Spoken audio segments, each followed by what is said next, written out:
স্ত্রীকে কখনো মা বাপ সন্তান সন্ততির সামনে কোনো ভুল ত্রুটি হলে শাসন করবেন না। একা নিয়ে বুকে জড়িয়ে ধরে তার সমস্ত নেক কাজের স্বীকৃতি দিয়ে তারপরে বলবো যে এরকম একটা বিষয় আমি দুঃখ পাই নাই, তবে আমি চাই যে এটা তুমি কারেকশন করে নাও এবং আমি আল্লাহর দরবারে তোমার জন্য দোয়া করব। মাথায় হাত রেখে একটু দোয়া করে দেন। এর চাইতে বড় আর কোনো শাসন হয় না। কিন্তু আপনি যদি মাকে খুশি করতে গিয়ে মায়ের সামনে তাকে ধমক দেন, তার ব্যক্তিত্বের উপর আপনি তীর ছুঁড়েছেন, আঘাত দিয়েছেন, সে ফুঁসে উঠবে।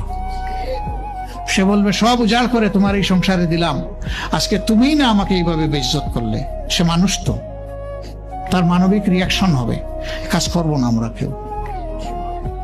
আমাদের জীবনের অংশ, আমাদের হাড়ের অংশ, আমাদের কলিজার অংশকে আমরা সেইভাবে সম্মান দিব ইনশাআল্লাহ।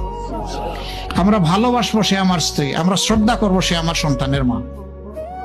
স্ত্রী হিসাবে ভালোবাসা পাবে, মায়ের জাতি হিসাবে সে সম্মান পাবে।